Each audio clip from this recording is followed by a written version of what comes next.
everyone, and welcome back to another episode of Tablemon History. So we left off last time where I got banned. I liked how that video generated a lot of controversy and a lot of views as well. Some people thought that I had been banned recently, but no, that was indeed 15 years ago, in fact. So quite a long time, almost half my life. But anyways, so I was banned for the 2006 season. I lost my trip to Worlds, and I got unbanned in September of 2007. So I was ready to start, of 2006. So I was ready to start the 2006 and 2007 season, and we got the Delta species cards, we got city championships to play at, and big props to ptcgarchive.com for this photo and the next one that I'll be showing today.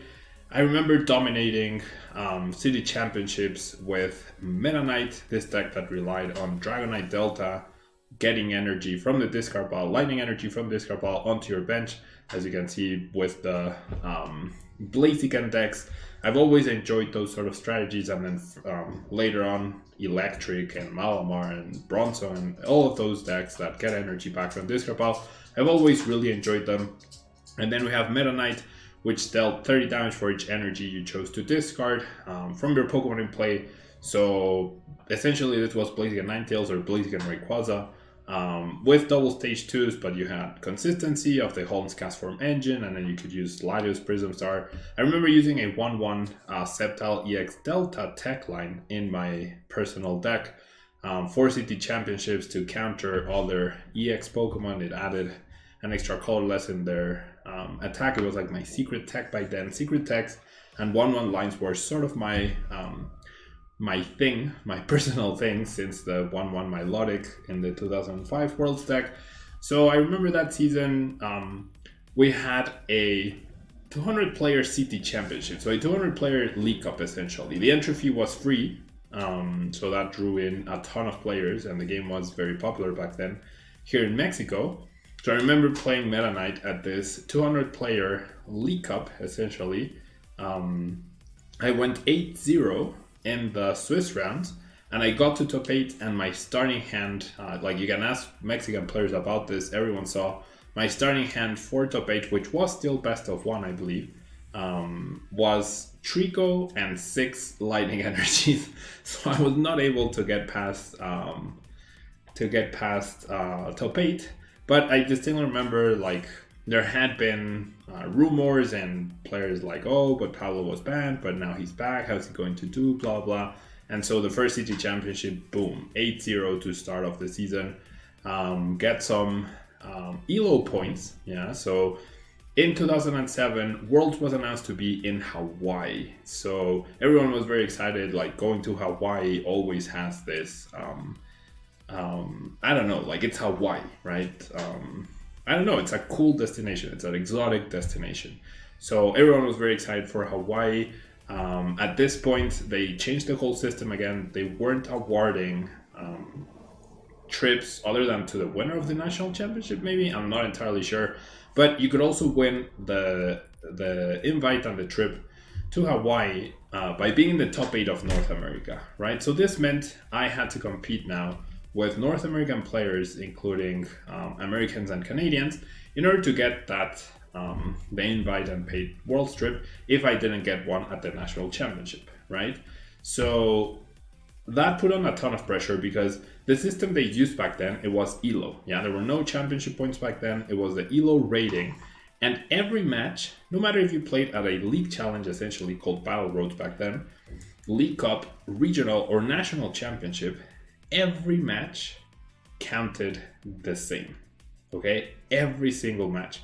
So you could, like how ELO works, if you're not familiar with it, everyone starts at a 1600 rating, right?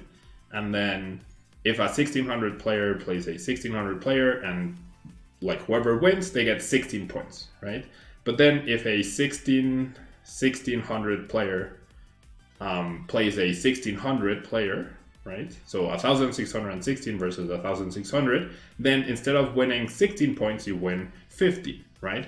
But if you lose 17 points. So the higher your points, the more there is at risk, right? So you could get to a point where you would be discouraged from playing, and there were players who skipped out on tournaments because if you're rated at 1800, right, and you play against someone who has like a 1500 rating, if you win that match, you get 2 or 3 points.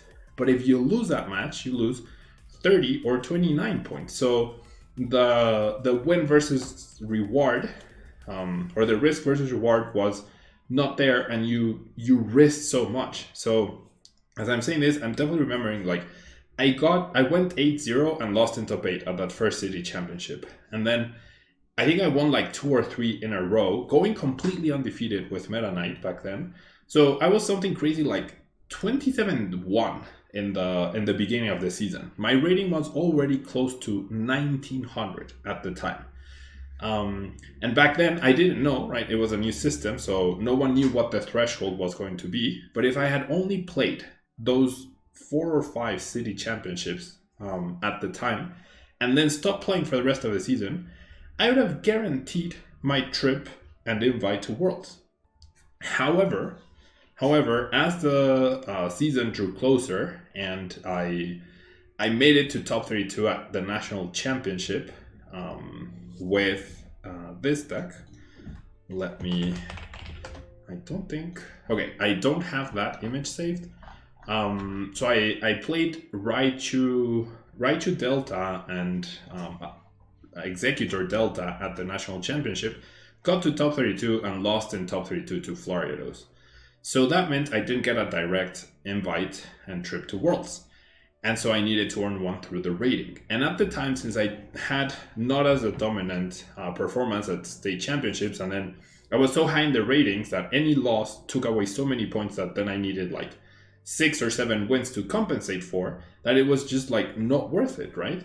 And then it came to a point where my trip to Worlds, my invite to Worlds, was dependent on one tournament, one Battle Roads tournament at the end of the season. So essentially, as the title of the video says, I had to win my trip to Worlds, or my trip to Worlds was hanging on my performance at a league challenge. Imagine like any loss, if I didn't go undefeated at this league challenge, I would have lost my trip to Worlds, right? Or I needed to go undefeated rather to earn my trip to Worlds.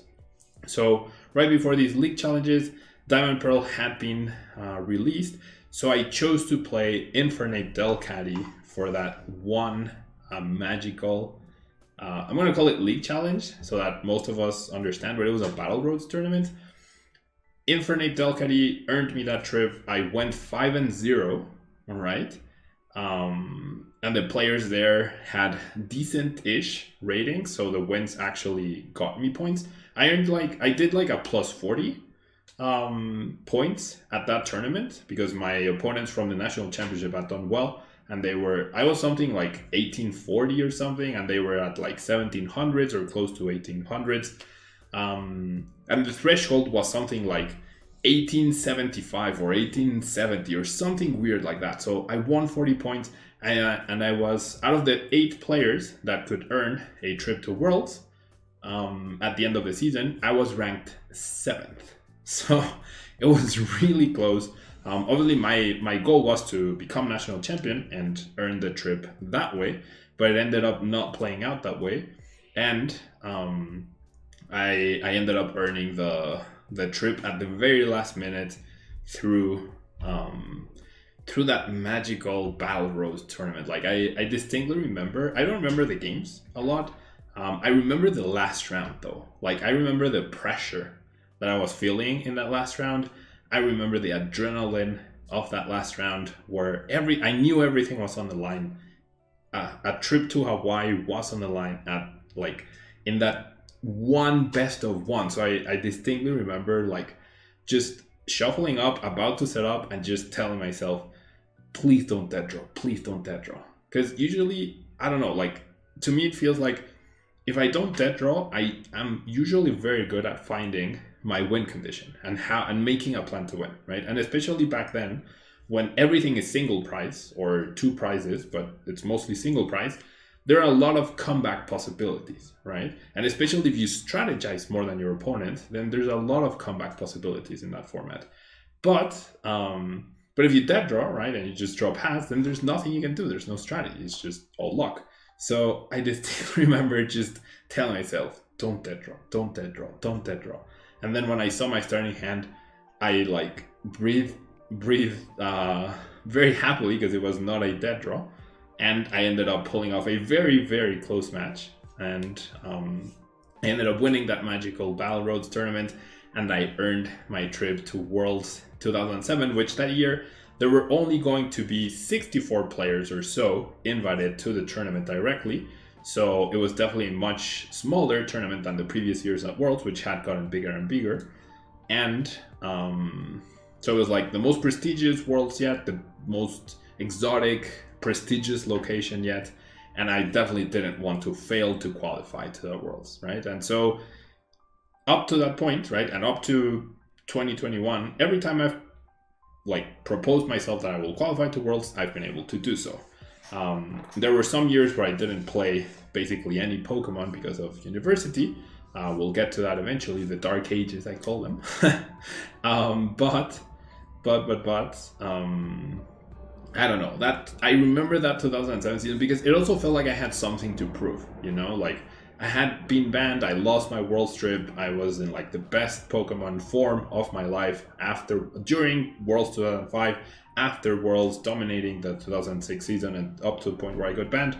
And then I had been like really, really good in the beginning of the 2007 season, then faltered a little bit at the state championships, and then didn't make it past top 32 at the national championship, despite being one of the favorites to take the title, of course. So it really felt like I needed to prove that, right? But in the end, I was ranked 7th. I still remember that's why, like 7th place at Worlds 2017, and then 7th place in the ranking in 2007. I don't know, like the number 7 seems to be important to me. It's just a coincidence, obviously, but it's fun to think about. And yeah, that was it. So once again, big props to BTG Archive for the list. I don't remember my exact list at all for back then, but I like what a tournament, what an adrenaline. And then I did earn the trip to Worlds. There's some funny anecdotes in that in that trip. And so I'll make a whole video for Worlds 2007 in the next one, as I came up with a really cool rogue deck, Banette Vaporeon, and we'll talk about that. Diego Casiraga, the 2017 world champion, he ended up taking my Banette Vaporeon list to top 8 of that tournament. I bubbled out of top 16. Anyways, we'll get to that Worlds 2007 story in the next video. I'm probably not going to be able to have tablemon history video next week. Maybe I will, but I'm not 100% sure. But if I don't have that one that week, I will have that a tablemon history video definitely the week after. All right, thanks so much for tuning in, and I hope you're enjoying this, and I'll see you next time.